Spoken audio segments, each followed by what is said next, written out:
Importante exaltar isso que a torcida fez mais uma vez em prol do Palmeiras, tá? Vamos lá. A queda de rendimento do Palmeiras no Campeonato Brasileiro foi incrível, né? O Palmeiras chegou em algum momento jogar o melhor futebol do Brasil, o Abel achou o time, e o time passou a jogar o melhor futebol, o futebol envolvente, de toque de bola, de aproximação, de muita velocidade, e o time conseguiu ser o líder do campeonato, ter vantagem, tudo isso, e acabou perdendo todas as vantagens, a liderança. Nos últimos 5 jogos, a queda do rendimento do Palmeiras foi incrível, incrível. Mesmo assim, a gente da mídia palestrina, eu ainda não me reconheço como um cara importante da mídia palestrina, tá? Eu estou apenas começando e falo aqui do meu amor, da minha paixão e das minhas opiniões sobre o Palmeiras. Mas muitos da mídia palestrina, assim como a gente que faz as nossas lives lá todos os domingos na bancada palestrina, durante a semana grava vídeo, participa de outras lives, faz outras lives, pregamos para todos, para acreditar, para confiar que era possível, que o Palmeiras podia reverter essa chavinha e fazer um grande jogo na Libertadores, porque o Palmeiras vinha fazendo isso, né? Mesmo em momentos difíceis que o Palmeiras não jogava o bom futebol no Campeonato Paulista, na Copa do Brasil e no próprio Brasileirão, quando se tratava de Libertadores, o Palmeiras virava a chavinha e fazia bons jogos. Tanto que o Palmeiras fez mais uma vez uma grande campanha na primeira fase da Libertadores, né? E chegou na final perdendo apenas um jogo, em que o Palmeiras foi muito mal contra a LDU, porém reverteu de uma forma maravilhosa e grande no Allianz Parque, o que deu para o Palmeiras o direito de jogar essa final. Então a gente se apegava muito a isso, tá? Se apegava a essa tradição do Palmeiras em Libertadores, essa forma que o Palmeiras encarava a Libertadores para chegar numa final e fazer um bom jogo.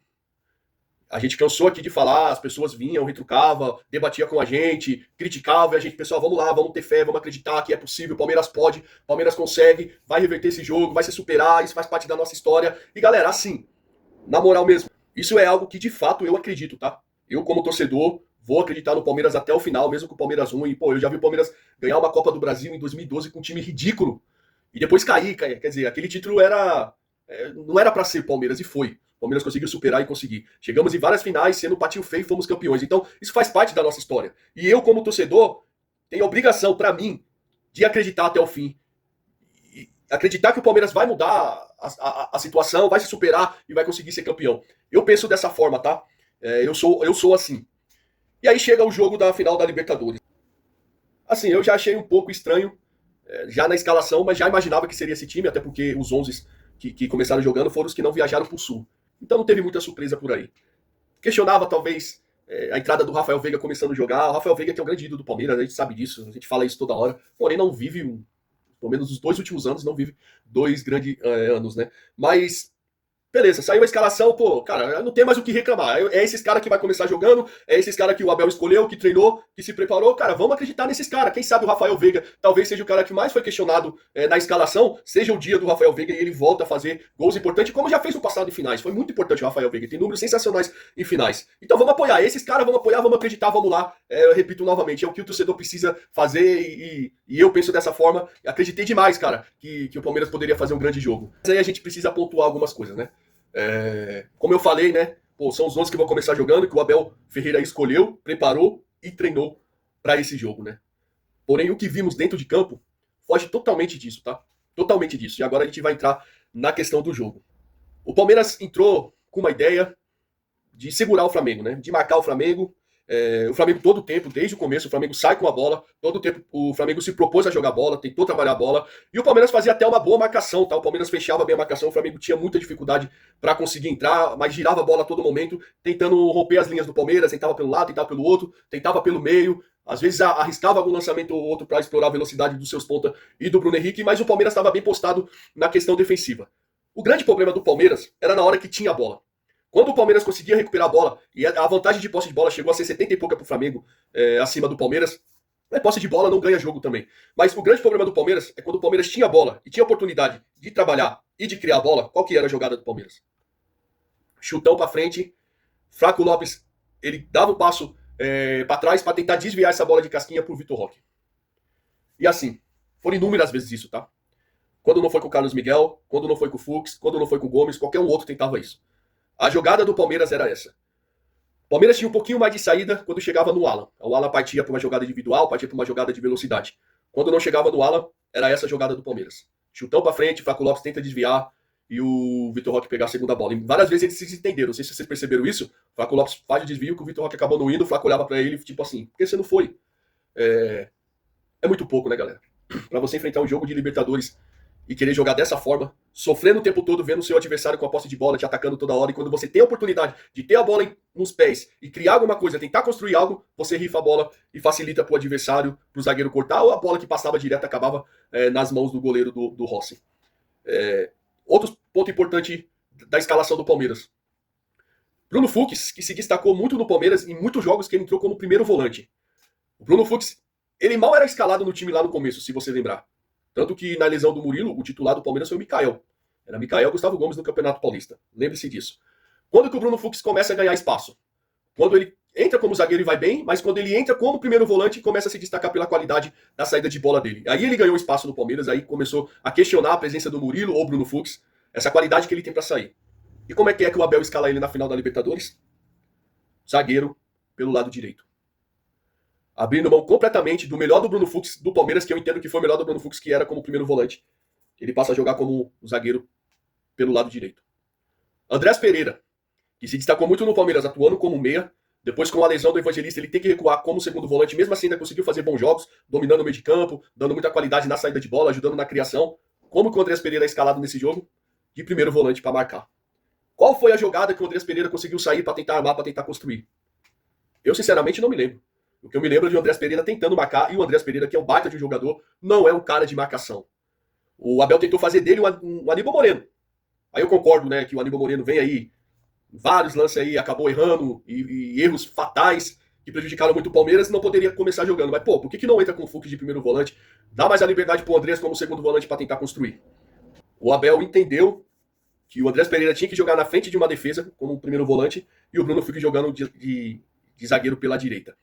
Além dos três zagueiros, né, que o Palmeiras entra com o Carlos Miguel, aí vem os três zagueiros, o Fux, o Gomes centralizado e o Murilo, nós tínhamos o Kelvin e o Piquerez, né?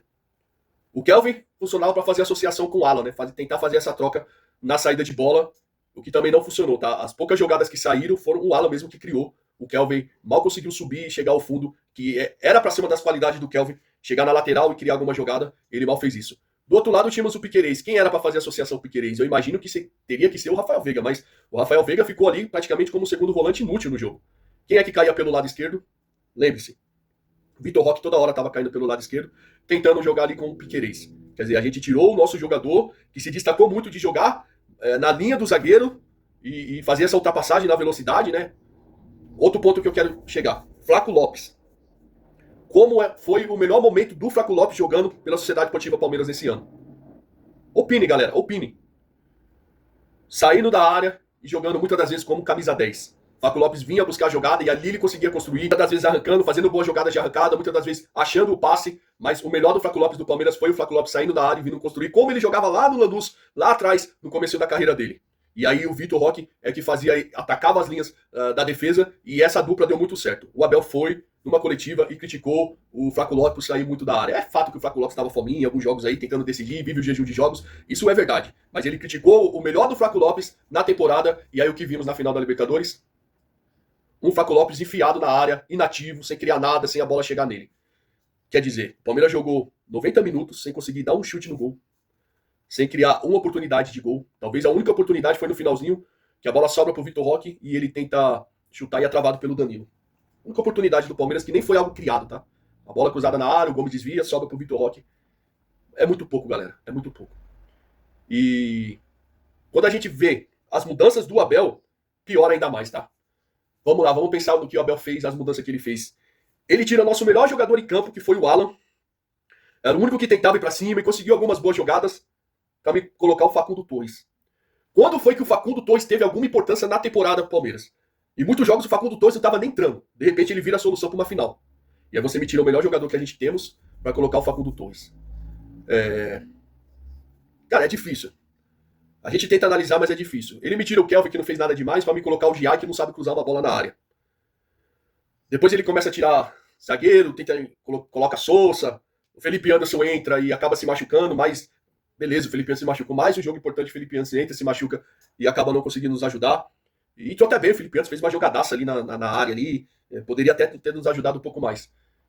Mas o Palmeiras vira uma bagunça, vira um desespero, né? Vira um desespero. E para piorar, o Palmeiras termina o jogo com o nosso zagueiro, nosso capitão, Gustavo Gomes, que tem todo o respeito do mundo. Isso não é culpa dele, tá? mas ele termina jogando como camisa 9, como centroavante, tenta dar uns passes de letra lá, erra tudo.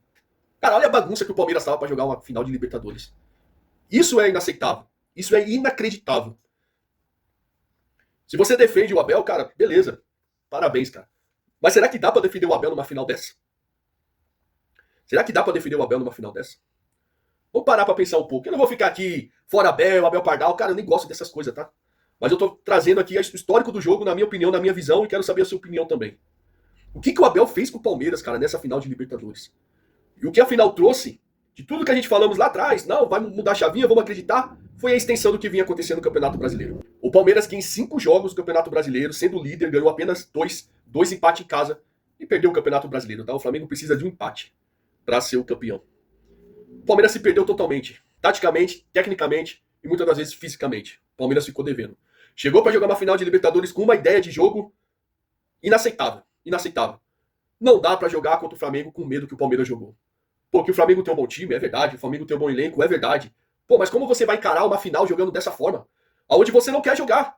Você quer marcar os caras e tentar dar um chutão pra frente, e se Deus quiser, se alguém ajudar, se alguma força do além ajudar, vai sobrar a bola em alguém, o Palmeiras vai fazer o gol, ou vai ter um pênalti, vai ajudar, e o Palmeiras vai acabar sendo favorecido com esse pênalti e fazer o gol. Como é que pode jogar uma final dessa forma? E isso me revolta, galera. Isso me deixa indignado nesse jogo do Palmeiras. E se a gente lembrar a derrota do Palmeiras no Maracanã pro Flamengo, 3-2, até o primeiro tempo o Palmeiras fazia um bom jogo, galera. O Palmeiras jogava no campo de defesa do Flamengo, pressionava o Flamengo, tinha posse de bola, não deixava o Flamengo sair, até começar a errar e tomar os gols, né? E fora a arbitragem aí que acabou colaborando também para esse resultado. Mas o Palmeiras fazia um bom jogo, tava ali todo o tempo no ataque do Flamengo, não deixava o Flamengo jogar. Então, porra, dava pra jogar, cara. Dava pra encarar o Flamengo e querer jogar, no mínimo, querer jogar. Que vai ser um jogo fácil? Não foi. Não foi nem pro Flamengo, tá? O Flamengo ganhou de 1-0, numa bola parada. Claro, teve seus méritos, mas, pô, erro do Palmeiras incrível na bola parada. O Palmeiras tomou um gol de cabeça na bola parada, onde ninguém marcou. O cara subiu sozinho. Não foi fácil pro Flamengo também, tá? Apesar de o Flamengo ter sido melhor na final. Mas não foi fácil também. É jogo difícil. É jogo de muita concentração, onde o cara não pode errar. Nós sabemos que é assim. Acabamos de ganhar 2 Libertadores, contra o Santos 1-0, contra o Flamengo 2-1, em jogos totalmente difíceis, equilibrado, de muita concentração.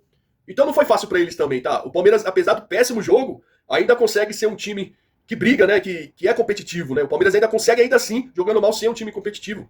Então o Flamengo não teve toda a facilidade do mundo para conseguir fazer gol no Palmeiras. Conseguiu fazer o seu gol e foi campeão. Mas o que me chama mais atenção é a forma que o Palmeiras se colocou em campo para jogar contra o Flamengo. É isso que é inaceitável. O Palmeiras investiu milhões, cara, esse ano, para montar um elenco. Aí teve dificuldade com lesões. Isso faz parte de qualquer time, tá? De qualquer time. O nosso adversário também jogou sem o seu melhor atacante, foi o Pedro. Então as lesões vão fazer parte. O problema é você ter no banco alguém que corresponda à altura para ajudar entrar e poder mudar o jogo ou ajudar a resolver aquele jogo. E o Palmeiras não tinha. Não tinha um banco dessa forma, mesmo gastando milhões. A covardia do Abel Ferreira, na sua ideia, estratégia de montar um time para enfrentar o Flamengo, foi o que nos fez perder essa final. Porque se o Palmeiras tentasse jogar, entrasse de outra forma e tentasse jogar, poderia perder também, tá? Porém, a ideia do jogo, o Palmeiras se propondo a jogar, criando ações ofensivas e levando perigo ao Flamengo, poderia ser outra história a final. Mas não foi isso que aconteceu. O Palmeiras entrou entregue. Entregue ao fracasso. Essa é a palavra, essa é a realidade, na minha opinião. A postura do Palmeiras, tática, dentro de campo, era isso.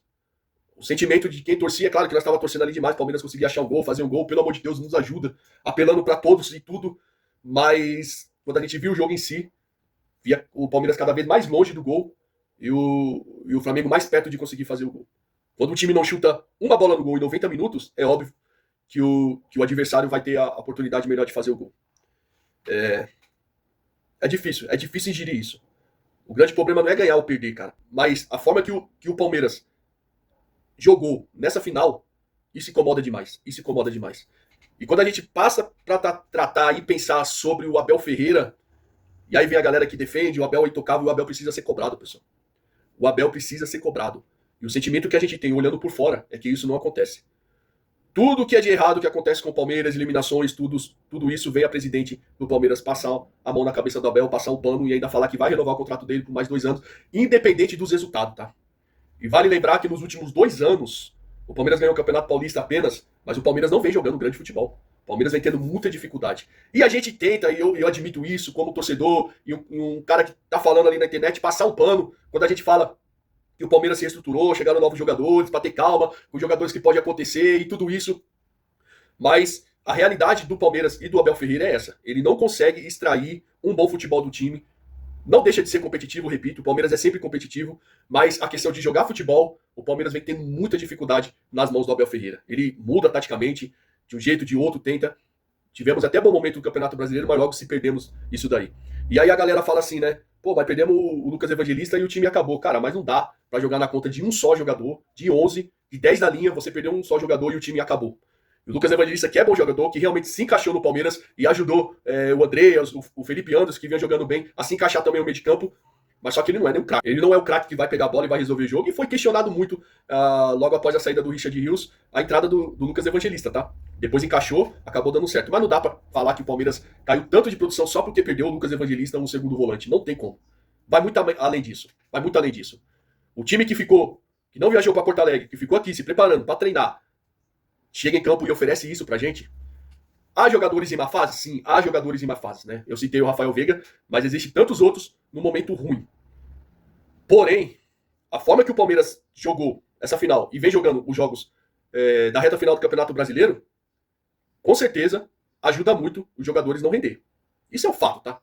O que é? Falta de treinamento? É falta do quê? O que falta no Palmeiras pra esses caras conseguirem render? O Palmeiras hoje tem a melhor estrutura do Brasil para auxiliar esses jogadores. Estrutura em tudo, tá? Física, mental, os campos, tudo. O Palmeiras tem tudo o que um atleta profissional de futebol precisa. Tem um treinador que é muito inteligente, o Abel Ferreira. Podemos questionar sim o momento dele se é bom ou ruim, mas é um cara que muda o time, tenta mudar taticamente, tudo isso ele tenta fazer. É um cara muito estudioso, um cara novo ainda, e pode evoluir muito mais e se tornar muito maior ainda no futuro. Mas nesse momento, o Abel não consegue extrair um bom futebol do Palmeiras. E tá aí o declínio técnico do Palmeiras nesses últimos 2 anos. Isso sim me preocupa bastante, tá? Todo profissional, seja qual área que for, ele precisa ser cobrado. Ele precisa apresentar resultados, ele precisa, de uma forma geral, ser estimulado a ser melhor. Isso não acontece no Palmeiras. E agora eles começaram a achar que perder é normal. Começaram a normalizar a derrota. Pelo entendimento da nossa presidente, o ano do Palmeiras foi bom. Chegamos na final do Campeonato Paulista, na final da Libertadores, nas quartas de final do Mundial. Só a Copa do Brasil talvez foi o pior para eles, tá? Foi o pior momento do Palmeiras, no resto tá bom. Vamos ser vice-campeão brasileiro, o ano foi bom. Não dá para normalizar a derrota. Não se pode normalizar a derrota. Não se pode se acomodar com a derrota, como vem acontecendo no Palmeiras. E isso muito vem das entrevistas do Abel, tá? A gente percebe um certo comodismo e muitas das vezes normalizando a derrota. Perdemos porque é um jogo, o jogo se ganha, o jogo se perde, e a gente sabe de tudo isso, tá? Depende muito de como se perde. Depende muito de como se joga. Depende muito de como se entrega o seu trabalho. E isso o Abel Ferreira, sem dúvida nenhuma, tá deixando a desejar no Palmeiras. É o maior treinador da nossa história? Eu tenho o máximo respeito. Jamais iria ofendê-lo, xingar. Não, eu não penso dessa forma, tá? Mas esse é o momento e a realidade do Abel Ferreira no Palmeiras. Futuro do Palmeiras. O futuro chega a ser incerto, porque a gente teremos aí no próximo ano o reforço do Paulinho, que é um grande jogador. Se fala ainda, existe muita especulação, mas se fala de bons nomes para chegar e reforçar o Palmeiras. E precisa, tá? Se o Palmeiras quer pensar em coisa grande no próximo ano, ele precisa reforçar. Porque os jovens jogadores que chegaram no Palmeiras não conseguiram acontecer. Jogadores, talvez aconteça daqui 2 anos, mas não dá para todo ano você contratar jogador para acontecer daqui 2, 3 anos. Usando exemplos de Rafael Veiga, entre tantos outros que demoraram, Flaco Lopes, que demoraram um pouco para acontecer. Se o Palmeiras não mudar a sua ideia de jogo, apesar de ser um time totalmente equilibrado na questão financeira, organizado, o Palmeiras vai passar a ter dificuldade nos próximos anos, como teve nos últimos 2 anos. Assim, galera, é muito difícil chegar ao sucesso.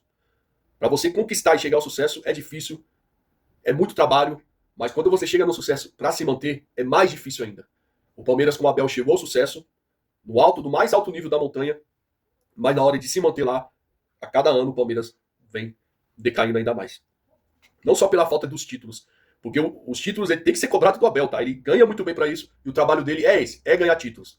Mas por todo o declínio técnico que o Palmeiras vem oferecendo aí nos últimos 2 jogos. Então o futuro do Palmeiras me deixa preocupado, tá? Na questão financeira e da organização, não. Mas na questão de campo, me deixa preocupado. Porque nós temos jogadores como Facundo, como Sousa, dando exemplo desses aí, tá? Não vou crucificar esses meninos também, mas são jogadores que chegaram e não mostraram nada demais. Né? Não mostraram nada demais, não ofereceram nada demais pro Palmeiras. Então o Palmeiras precisa mudar essa mentalidade e vai ser muito difícil acontecer. Porque a Leila Pereira, ela é uma pessoa de muita personalidade e as coisas têm que ser feitas do jeito que ela quer. Então, se ela acha que isso tá bom, muito difícil ela mudar a mentalidade para fazer aquilo outro. Ela vai manter isso. Essa é a ideia da Leila. E sobre a permanência do Abel, ele já falou que vai renovar, vai ficar mais 2 anos. O que me preocupa é, cara, Abel, você ainda tem tesão para continuar no Palmeiras? Ou você vai ficar porque a Leila é sua amiga e te convenceu a ficar? Né? Ah, vão ter várias opiniões se o Abel tem que ficar ou não, enfim. Eu acho que o Abel teve uma grande chance de ser campeão e encerrar o ciclo do Palmeiras como um cara gigantesco, se ele tivesse sido campeão esse ano. E mesmo perdendo a final, o Abel vai ser muito criticado, está sendo criticado aqui por mim. Mesmo assim, ele tinha a oportunidade de sair ainda grande, ir lá e reconhecer, cara, jogando mal, pessoal, deu uma caída, não estamos no momento bom, então é melhor sair para não atrapalhar. Mas isso não vai acontecer. E isso me preocupa demais. Abel, você quer continuar no Palmeiras? De coração, você tá com a cabeça aqui no futebol brasileiro, quer um saco realmente, ou você vai ficar por causa da Leila Pereira? Isso me preocupa demais sobre o futuro do Palmeiras. Cara, me estendi um pouquinho aqui no vídeo, o vídeo ficou até um pouquinho longo, espero que vocês assistam. E vocês que chegaram até aqui, deixem a sua opinião, mas foi um desabafo de um palmeirense apaixonado, que não é nada demais, não sou ninguém na mídia palestrina, mas sou apaixonado pelo meu time. Então, se você chegou até aqui, concorda comigo ou discorda, deixa a sua opinião, mas deixa o seu like, tá? E se inscreva aqui no canal do Insuportável Palmeirense, beleza? Esse foi meu desabafo, essa é a minha opinião, e o Palmeiras está acima de tudo e de todos. Valeu e avante palestra.